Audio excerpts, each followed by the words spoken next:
유튜브로 여러분들이 제 설교 늘 듣죠? 저도 또 듣습니다만은 그 전에 한번 어느 목사님이 이런 내일 왕존사님 목사 안수 받지만 장로 장립식인가에 축사를 하러 나오신 목사님이 평소에 참 점잖으셨는데 저도 깜짝 놀랐어요. 이렇게 딱 시작을 하다. 한 송이 꽃을 피우기 위하여. 잘 아시죠?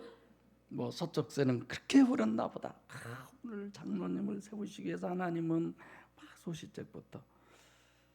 저도 설교할 때 좀 그렇게 하고 싶었어요. 좀 힘있게, 능력있게. 오늘 오르간 반주했어요. 저 안 한 줄 알았어요.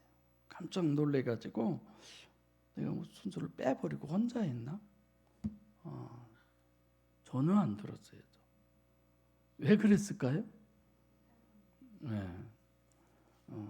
그게 옛날에 김기조 장로님이 저한테 뭐 얘기를 하셨다는데 내가 전혀 한 줄 몰랐. 언제 그런 적 있었죠? 왜 잊어버리세요? 저렇게 연세 드신 분들하고는 이래서 잘 안 통하나 봐.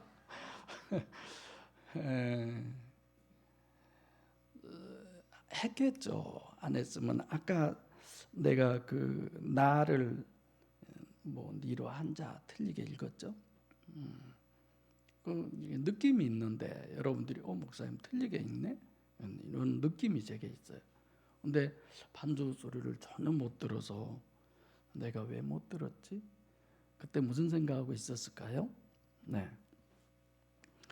오늘 설교 생각이 이렇게 지난주에도 이번 지금 세 번째 단락을 하잖아요.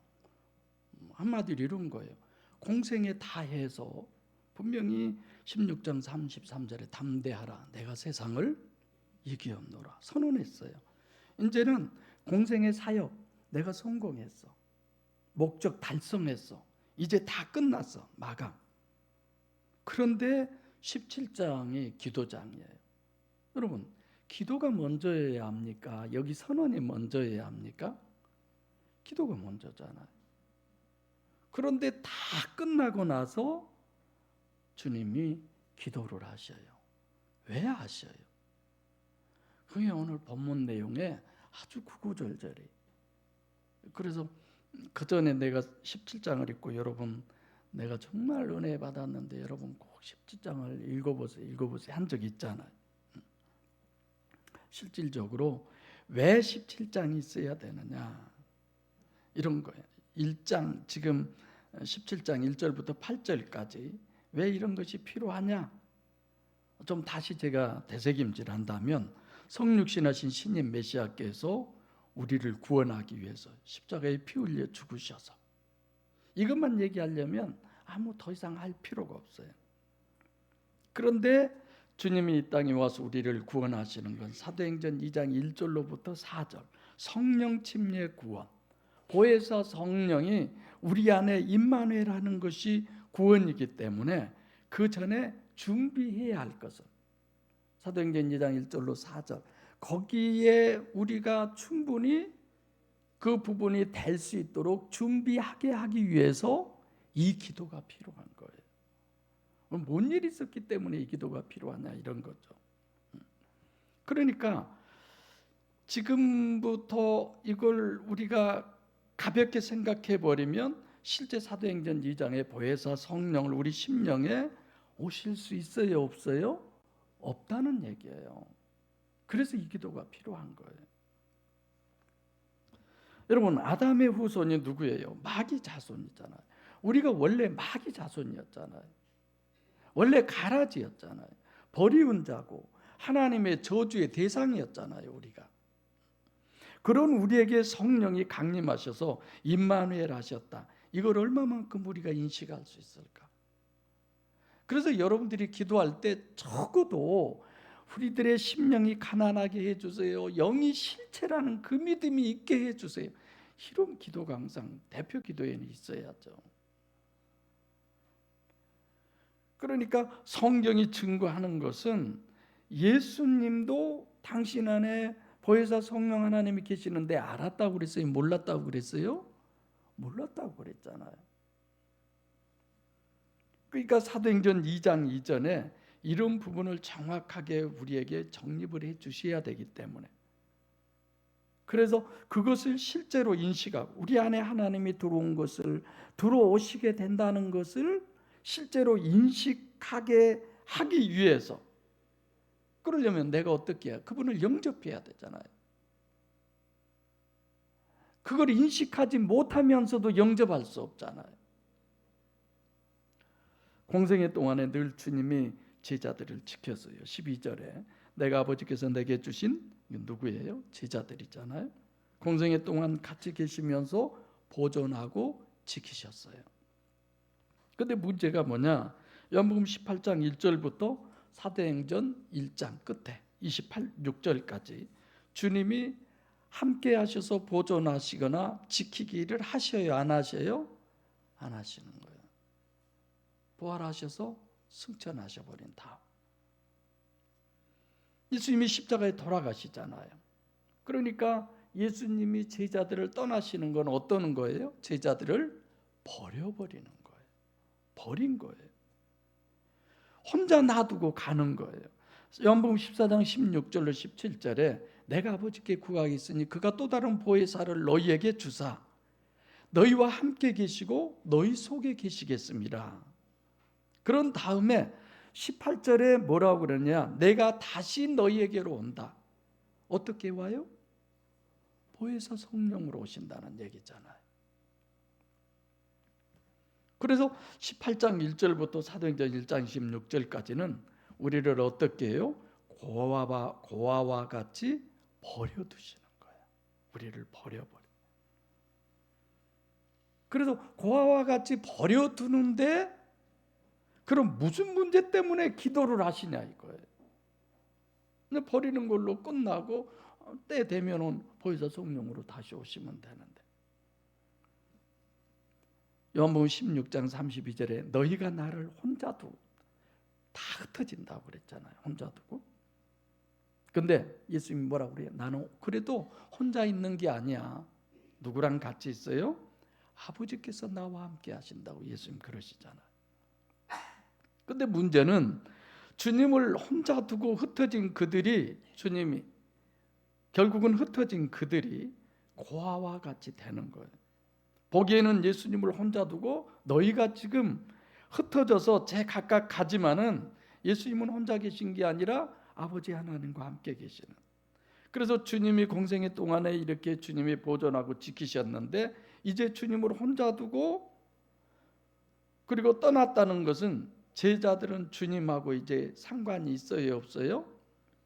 없게 되는 거예요. 이게 공간이 되는 거예요. 부활하셔서 승천하셔 버린 다음 이제 주님은 같이 하지 않아요. 어떻게도 같이 하지 않아요. 나중에 다시 오셔서 보혜사 성령으로 오셔서 그때 함께죠. 그럼 이 공간은 떠나버리고 제자들은 고아와 같이 혼자 되는 거죠. 근데 주님이 오늘 본문 9절에 이렇게 얘기를 하는 거예요. 세상을 지난주에도 강조한다고 그랬죠. 내가 저희를 위하여 비옵나니 내가 지금 고아와 같이 놔둔 저 제자들을 위해서 기도한대. 내가 비옵는 것은 세상에서의 비움, 세상의 것을 비옵는 것이 아니다. 강의 시간에 더 구체적으로 할게요. 세상을 완전히 배제하는 거예요. 상관없다는 거예요. 그래서 코스모스라고 하는 단어가 2번 나오는데 항상 코스모스, 세상을 얘기하면 2가지를 생각해야 돼요. 하나는 우리가 아는 세상, 온 우주 만물, 물리적인 세상. 그리고 또 하나는 그 세상을 누가 지배해요? 마귀가 지배하는. 예수님도 그러잖아요. 누가복음 4장 6절에도 40일 금식하신 다음에 마귀가, 주님께서 이 세상의 모든 권세를 내게 주었다라고 그렇게 예수님께 얘기하잖아요. 그러니까 세상과 마귀가 지배하는 것은 뭐예요? 인간이에요. 사람이에요. 세상과 육신의 인간. 이 두 부분을 지배하는 거죠. 그럼 먼저 온 우주 만물의 이런 의미를 세상 코스모스로 정립한다면 성경적으로 창조론적으로 온 우주 만물이 영존해요, 일시적이에요?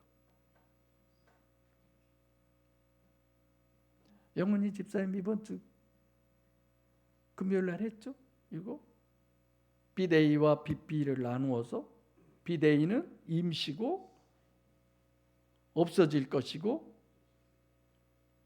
그래서 창세기 1장 1절에서 얘기한 것처럼 전무한 상태에서의 하늘과 땅을 하나님이 창조하시죠. 그리고 그게 영존하느냐? 아니에요. 회귀성의 원리도 제가 설명해 들었고, 전무한 상태에서 하늘과 땅을 창조하셨기 때문에 회귀성의 법칙으로 계시록 20장 11절에 다시 땅과 하늘이 다 없어져요. 다 사라져요. 그래서 주님께서 내가 세상을 위해서 비옵지 않는, 기도 안 하신다는 거예요. 그런 의미는 일시적으로 있는 것, 임시적인 것, 이런 것들을 위해서는 주님을 기도하지 않는다는 거예요. 그러면 주님의 육신의 인간도 마찬가지예요. 히브리서 9장 27절에 한 번 죽는 것은 사람에게 정하신 것이요, 그 다음에 반드시 심판이 있다. 일시적인 거예요. 영원한 거 아닙니다. 그걸 위해서 주님이 기도해요, 안 해요? 안 하신다는 거예요. 고린도서 4장 18절에도 보이는 것은 잠깐이요, 보이지 않는 것은 영원함이로다. 잠깐 보이는 그것을 위해서 주님은 그 세상을 위해서 기도하지 않는다는 거예요. 그럼 주님은 지금 17장에 기도하는 건 우리들의 뭘 위해서 기도한다고요? 영혼을 위해서 기도하신다는 거예요. 자, 대충 여러분들이 주님이 그래서 기도하시는구나. 이 세상에 지배자가 마귀가 있는데 그 마귀가 있는 곳에 이제 주님이 더 이상 보존하고 지킬 수가 없어서 여러분과 저를 위해서 주님이 보혜사 성령으로 오시기 전에 그 기간을 위해서 뭐 하신다고요? 기도하신다는 거예요. 여러분, 마귀 이길 수 있어요? 그래서 오늘 첫 번째, 주님이 세상을 위해서 기도하지 않는다는 의미를 아셔야 되고, 두 번째로 사람을 생각해야 돼요. 여러분과 저는 이중체잖아요. 창세기 2장 4절부터 7절에 여호와 하나님이 그로 사람을 지으시고 그 코에 뭘 집어넣어요?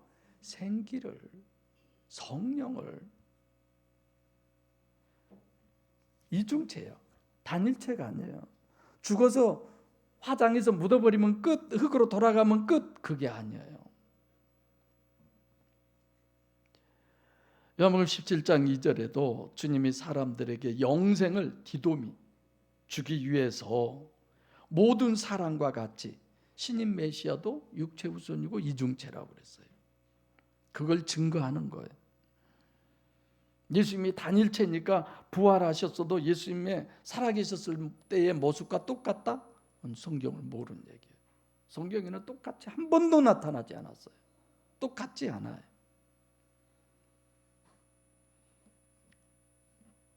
창세기 2장의 증거나 요한복음 17장 2절의 증거나 부활의 증거나 성경으로는 사람은 절대로 이중체지 단일체가 아니다. 그래서 성경적으로 신인 메시아 주님이 이중체라는 거 말할 것도 없고, 성경 구약 봐도 수두룩하죠. 우리들도 생각해 보면 영혼 일탈이라는 거 아시잖아요. 인간이 물리적 존재요, 단일체면 호흡을 못하면 4분 지나면 뇌 세포가 깨져요. 죽어요. 뇌사 상태라고 그러잖아요. 그런데도 4분이 아니라 몇 시간, 며칠 있다가도 살아나잖아요. 이걸 어떻게 증명할 수 있어요?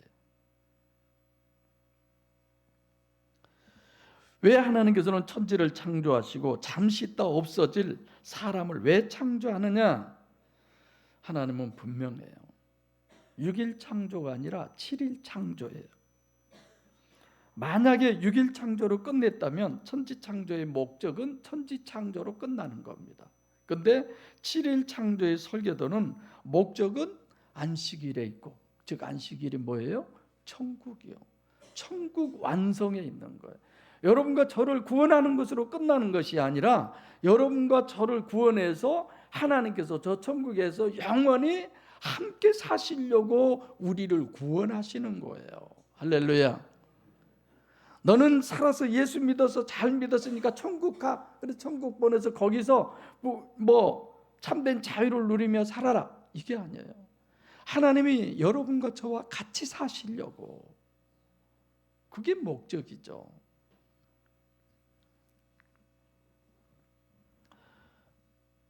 그래서 하나님의 창조 목적을 우리는 이렇게 분명하게 알고 있어야 돼. 근데 천국 완성을 하는데 사람을 왜 창조했느냐? 사람을 통해서만 천국은 완성할 수 있어요. 그게 천지와 사람을 창조하신 이유와 목적이죠. 영원한 천국을 완성하기 위해서는 잠깐 있다가 없어질 세상이 목적이 아니라, 육신이 목적이 아니라 이중체인 인간으로 하나님이 설계를 하시고 창조하시는 거죠. 그래서 창세기 2장에서의 사람 창조의 설계도를 정확하게 우리가 정립을 해야 돼요. 그래서 창세기 공부를 하는 겁니다.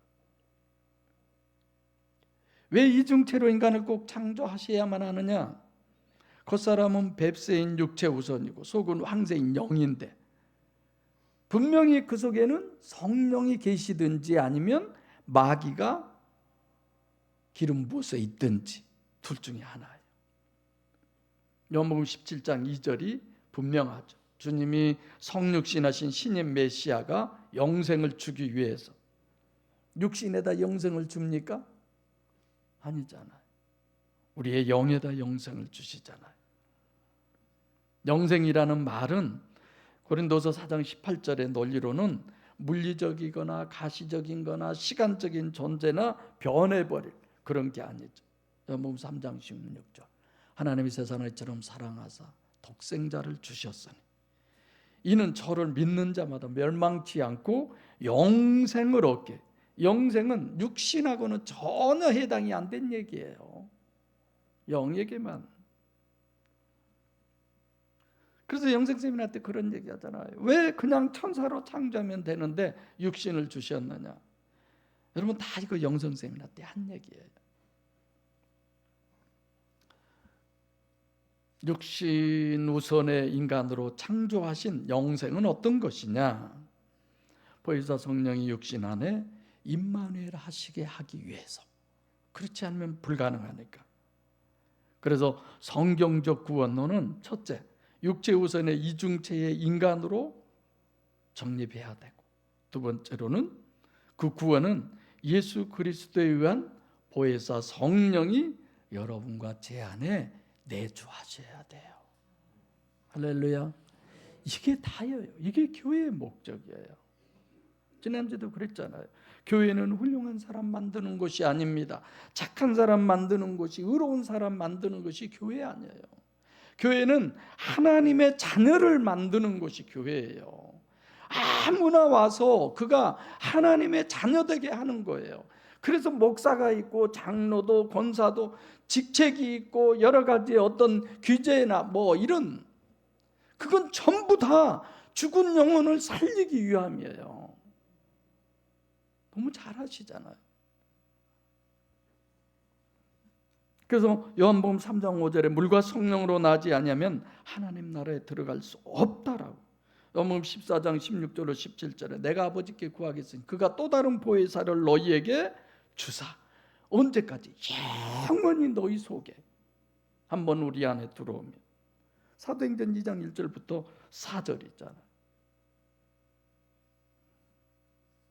귀신은 그러지 않아요.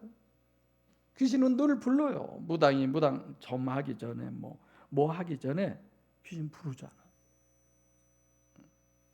성경 어디에도 예수 피로 죄사함 받으면 영생한다는 말은 한 군데도 없어요. 근데 어떻게 그게 다 통해서 있는지. 그런데 육체 우선인 이중체 인간 속에 시공을 초월한 전지전능하신 하나님이 보혜사 성령으로 임마누엘 하신다. 우리 너무 잘 알고 있어요. 근데 그게 쉬워요? 그게 너무너무 어려운 거예요. 그래서 66권 성경이 필요한 거예요. 쉬우면 간단하게. 그래서 성경은 맹신하라고 하지 않습니다. 알고 아멘 하셔야 돼요. 무조건 저 부분에 끝나면 아멘 해야지. 아니에요. 아셔야 돼요. 그래서 제일 먼저 12절도 뭐라 그래요? 성경을 응하게 함이라. 저는 이 부분 보고 깜짝 놀랐어요. 누구를 얘기할까요? 하나님은 다 지키고 보존하기를 원하는데 그 중에 하나, 그건 누구예요? 가룟 유다 얘기한 거야. 이건 아니라는 거예요. 지금 마지막까지 다 끝장 지어서 왔어요. 아직 가룟 유다가 자기가 할 일은 하지 않잖아요. 아직은. 이제 곧 하죠. 주님은 다 알고 계셔요. 한 번이라도 가서 얘기한 적이 있습니까? 가룟 유다에게? 베드로한테는 한 적이 있어요? 없어요. 마귀가 너를 뭐 하듯이 한다? 밀 까부르듯이 한다. 가룟 유다는 언급도 하지 않아요. 그래서 첫째로는 이렇게 우리가 어려운 부분을 해결되기 위해서는 성경으로 정립해야 돼요. 그래서 기독신앙에 세 발이 있다고 그러잖아요. 바로 정립하려면 첫째는 창세기 1, 2, 3장. 아니 영성 세미나 창세기 1, 2, 3장. 그 다음에 복음서. 복음서가 왜요? 하나님이 직접 육신을 입고 이 땅에 오셔서 정립해 놓은 게 복음서잖아요. 그보다 더 중요한 게 어디 있어요? 그래서 창세기 1, 2, 3장 7일 창조의 설계도 너무 잘 알고 계시죠? 두 번째로는 복음서 신학으로 우리가 정립해야 되고, 영성세미나 창세기 복음서 신학. 우리 안에 임마누엘 하시는 보혜사 성령은 아담 후손으로서는 없어. 그거 없는 거야. 우리가 보기에 없어. 하나님이 어디 있어? 이러잖아요. 성령이 어디 있어? 안 보이잖아요. 우리의 오감이나 어떤 것을 동원해서라도 보혜사 성령 하나님이 계셔. 그건 알 수 없는 거예요. 뭘로만 알 수 있어요? 성경으로. 내가 뭐 음성을 들었네, 환상을 보았네, 꿈을 꾸었네. 천만에요. 그런 걸로 아는 거 아니에요. 벌써 여러분들 다 들었어도 저 올겐 소리 1도 못 들어봤어요. 오늘 진짜 처음이에요. 내가 그래서 빼먹고 왔나? 올게를 언제 치지? 고민해 본 거야. 다 같이 묵도하겠습니다 하면 올게는 치잖아요. 오늘 내 순서를 본 거야. 뭐 빼먹어 버렸나 내가? 그래서 못했나? 이런 거. 내가 좀 빼먹으면 여러분들이 좀 인상이 달라지고 뭔 소리가 나요 막. 근데 조용하고 그래서 하긴 했나 보다. 넘어가는데. 왜 복음서가 잘 되냐? 여러분과 저는 보이는 게 아니면 안 되는 거예요. 내가 못 들어서 안 했나 보다 이러지잖아. 하나님은 실제고 하나님의 실제의 역사성을 알고 믿고 이해하게 하기 위해서 이 복음서 신학이 절대로 필요한 겁니다. 그래서 사도행전 2장에 보혜사 성령의 임마누엘, 그것도 우리가 도저히 알 수 없는 거죠. 그렇기 때문에 인격적으로 모셔드리려고 하려면 반드시 신학이 필요해요. 원리를 알아야 돼. 이 세상에 어떤 신학교도 이렇게 신학을 가르쳐주는 데는 없어요. 어제 여러분 중에 한 분이 저에게 자기가 아시는 목사님이 보내온 영상이라고 저에게도 보내왔어요. 들었어요. 우리 교회 집사님이 보내주시는데 들어야지. 내가 봐야지. 그리고 그냥 한마디 했어요. 그냥 웃을 수밖에 없네요.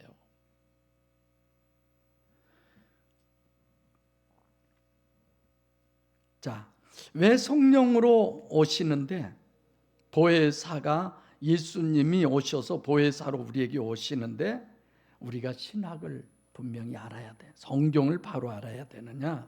임마누엘 때문에 그래요. 아까 했던 얘기 좀 더 하면 우리는 다 마귀의 자녀예요.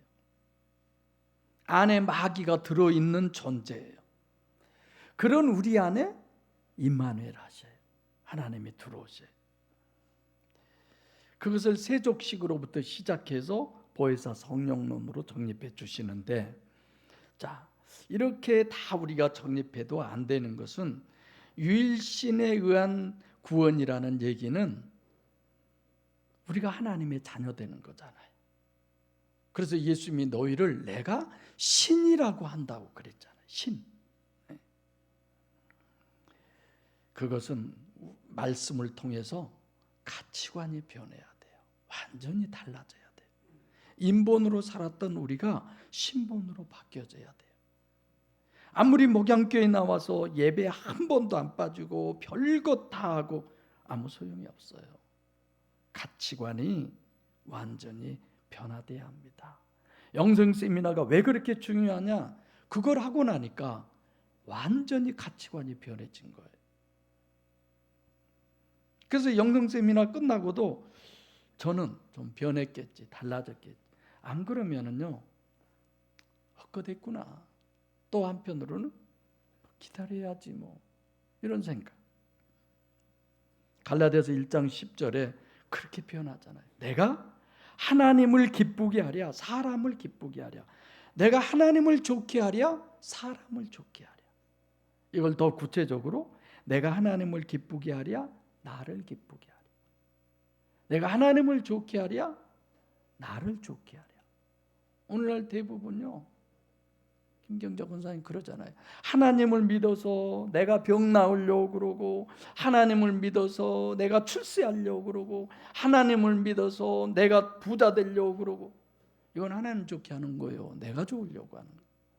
내가 좋으려고. 하나님도 종도 그런 종은 없어. 완전 상머슴 노릇이지. 지가 주인이야. 그런 거 아니에요. 고린도서 5장 17절에 그리스도 안에 있으면 새로운 피조물이라. 보라, 옛 것은 지나갔으니 새 것이 되었도다라고. 우리가 뭐 코가 변합니까? 뭐 눈이 뒤집어집니까? 변할 게 뭐 있어요? 우리의 중심이 바뀌는 거예요. 가치관이 변하는 겁니다. 옛날에는 자식보다 더 귀하고 소중한 것이 어디 있어? 이젠 그게 아니야. 물론 나에게 맡겨준 하나님의 사명에 충실해야죠. 첫째, 자녀 잘 양육해야죠. 나놓고 지옥 보내면 되겠습니까? 근데 이 가치관 정립 변함이 제일 어려운 거예요. 그래서 옛날 어느 목사님은 전도하러 다니다가 전도지 받아서 코 푸니까 하나님 잠시만 계십시오. 성경 놔두고 너 이놈의 새끼 이리 와봐 하고 싸웠다고 그러잖아요. 우리 지역에 있었던 분, 그런 분이 그러셨대요. 그래서 내가 서두부터 얘기하지만 본문이 왜 있어야 되느냐? 다시 말하면 왜 예수님이 기도를 하셔야 되느냐? 보혜사 성령으로 임마누엘 하시려면 가치관이 혁명이 일어나야 되는데 어떻게 일어나느냐? 어떻게? 그래서 1절부터 8절은 주님께서 그러잖아요. 아무나가 아니다. 아버지께서 이끌지 않으면 내게로 올 자가 없다라고 그랬잖아요. 아버지께서 이끌지 않으면 지금 이 자리에서 함께 여러분과 내가 예배 드릴 수 없어요. 이 교회에 올 수 없어요. 이 복음 아무나 들을 수 있는 거 아니에요. 우리는 아무나 전도 안 하는 거잖아요. 설득하지 말자고 그러잖아요. 본문 보세요. 예수님도 본문 몇 절이에요? 12절입니까?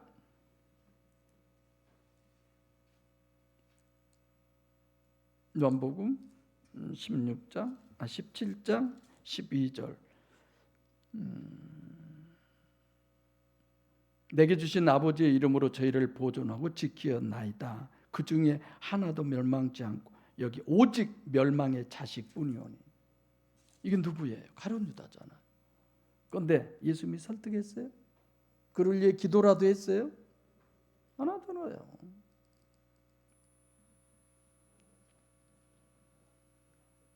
여러분 성경 봐보세요.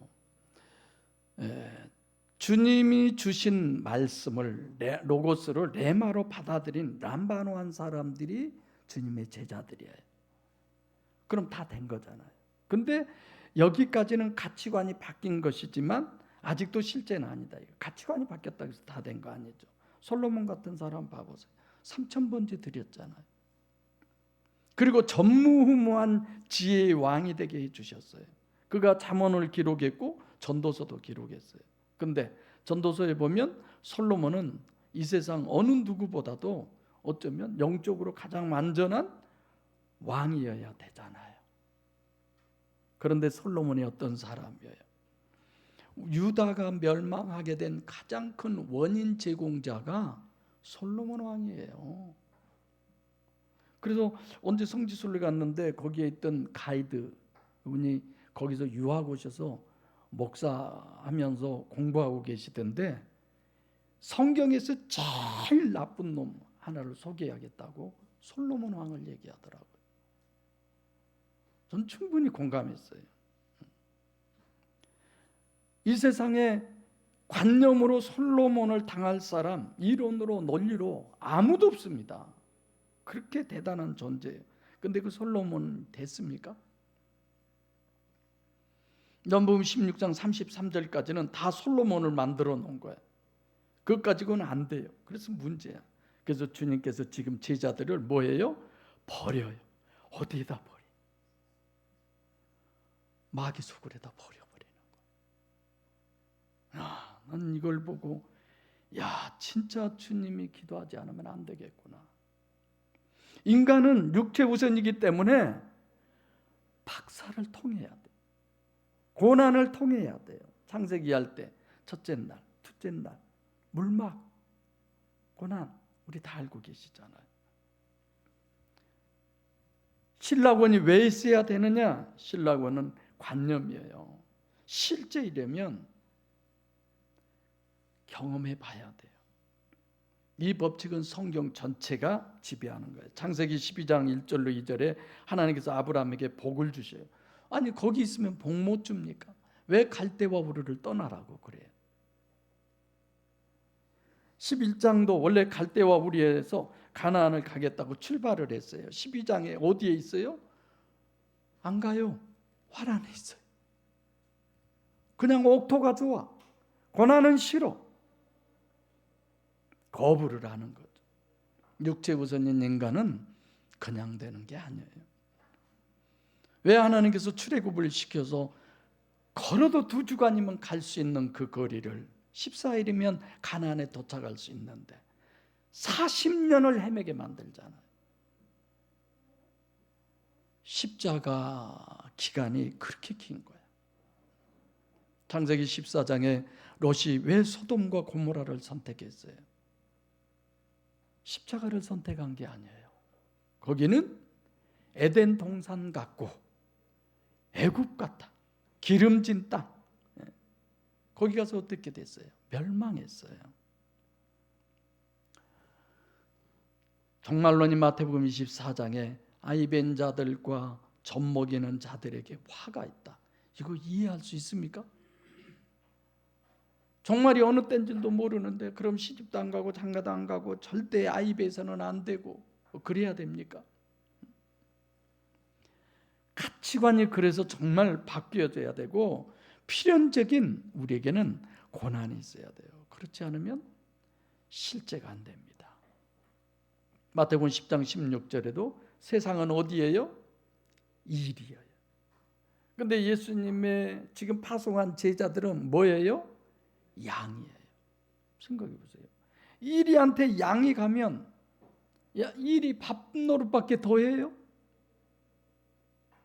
뭐가 가야 돼요? 사자로 보내야지. 아니면 호랑이든지.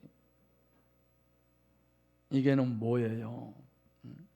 하나님께서는 마귀 수중에다가 제자들을 버려버리는 거예요. 고난 속에다 집어넣어버리는 거예요. 욥을 봐보세요. 하나님께서 욥을 누구에게 버려요? 사탄에게 내주잖아요.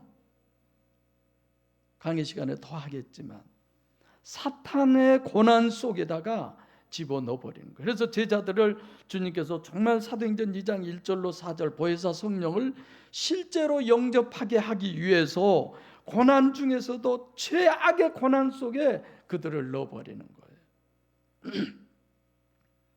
그것이 18장 1절부터 사도행전 1장 26절까지의 내용이죠. 이런 고난에다가 주님께서 공생애 동안에 내가 저들을 보존하고 지켰다고 그랬어요. 그런데 주님이 그냥 버리시는 정도가 아니야. 예를 들면 이런 거죠. 주님이 보존하고 지킨 것은 갓난 어린아이를, 우리 서준이 같은 애를 엄마가 안고 다 지키고 보호하고 그래 왔다는 거예요.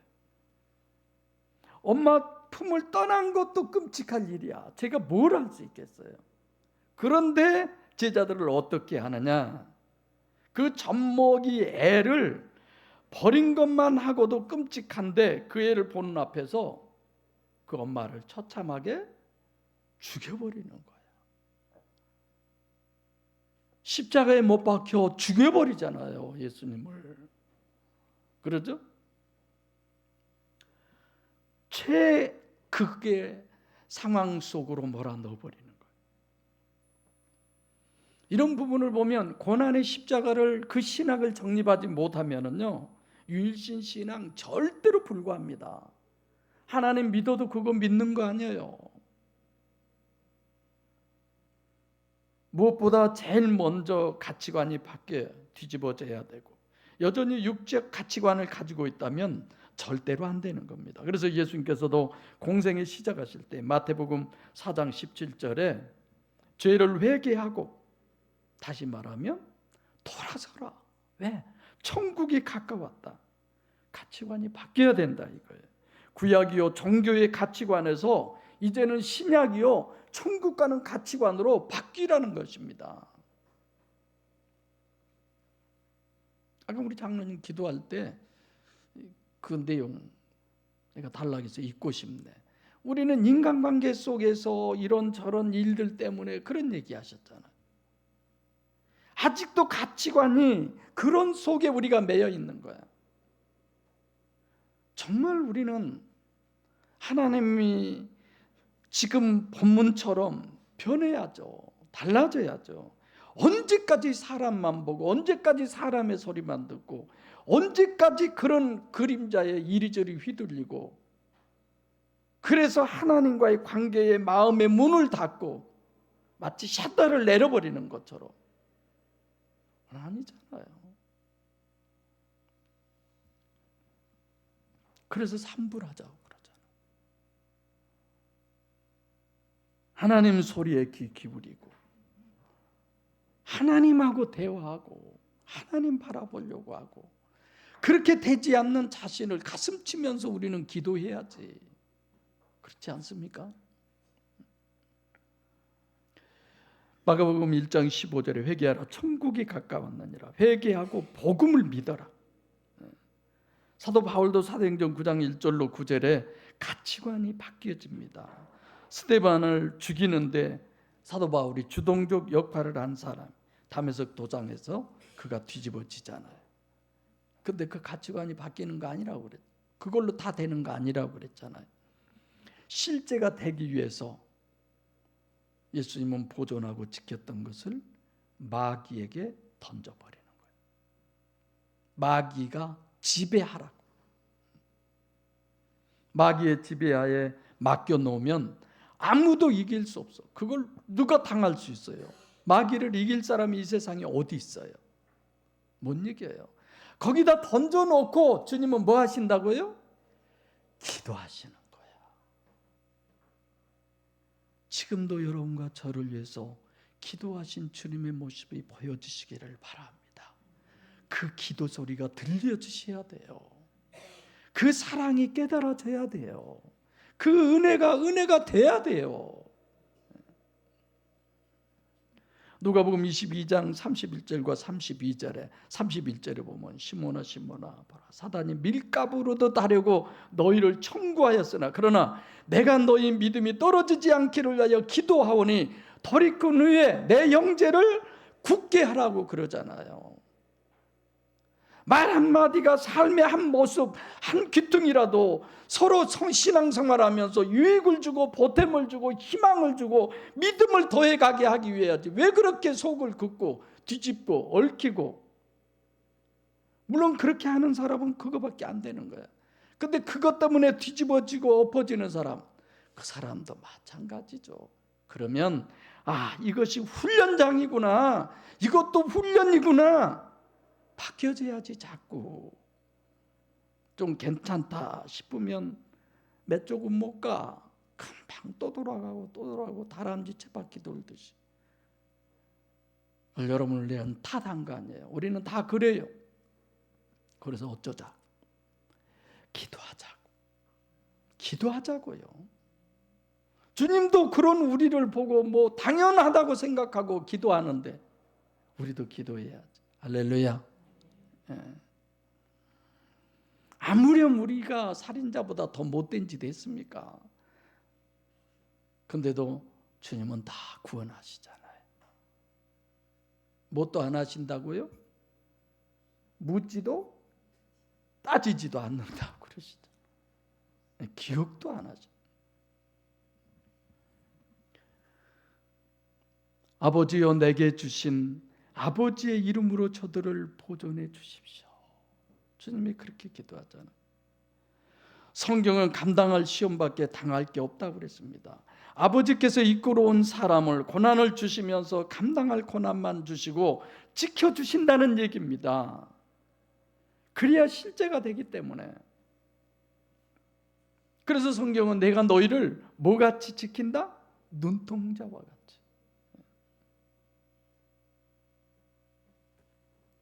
그래서 예수님 그러잖아요. 내가 춤을 꼴깍 삼키는 그 시간만큼도 너희를 놓아둔 적이 없다. 내 이름을 내 손바닥에 새기고 품 안에 젖을 먹인 애미가 그 자식을 잊어버릴지라도 나는 너희를 잊지 않고. 얼마나 대단하셔요. 목양교회 성도 여러분과 저는 이 부분은 정말 명심하셔야 돼요. 하나님은 나를 구원하시고 복 주시기 위해서 주시는 축복이 고난이에요. 그걸 위해서 지금 마귀에게 던져놓은 거예요. 그리고 하나님께 기도하고 계신 거예요. 다만 가치관이 중요한 것은 어느 쪽을 내가 선택하느냐. 성령의 역사 쪽이냐 마귀의 역사 쪽이냐. 내가 성령으로 충만해 있냐 마귀로 충만해 있냐. 내가 지금 마귀의 입술 노릇을 하고 있냐 성령의 입술 노릇을 하고 있냐. 그렇죠? 마귀와의 전쟁이고 육과의 전쟁이고 인본과의 전쟁이 여러분과 제가 지향하는 신앙이에요. 주님이 원하는 신앙이에요. 한순간도 주님은 여러분과 저를 놓아두시는 것이 아니라 오직 성경, 오직 예수, 오직 믿음은 마치 강신무당처럼 신들려서 하는 것처럼 보혜사 성령이 임재한 하나님의 아들이 되는 것입니다. 우리는 생각하면 해볼수록 이건 보통 일들이 아니에요. 여러분 상식으로 다 아시잖아요. 무당이 신내림 하려면 얼마나 박살납니까? 나 신 받아야지 하고 신나서 받는 사람은 없어요. 제가 들어보면 신 안 받으려고 하면 어마어마한 고난과 고통, 질병 속에 헤매다가 어쩔 수 없이 신 받으니까 진짜 귀신처럼 다 나서가지고 무당하신 분들, 우리 집안 분들이 그랬으니까. 하나님의 신이 성령이 여러분과 제 심령 안에 임마누엘 하셔서 하나님의 자녀되게 하심이 그렇게 쉽다고 생각하십니까? 그래서 끊임없이 자기 부인을 우리에게 요구하잖아요. 끊임없이 말씀하시잖아요. 보혜사 성령 하나님이 여러분과 제 안에 임재하셔서 하나님의 자녀로 세상이 감당할 수 없는 사람으로, 그래서 주님처럼 내가 세상을 이겼노다라고 하는, 이렇게 선언하고 주님 앞에 설 수 있는 여러분과 제가 되기를 간절히 소원합니다.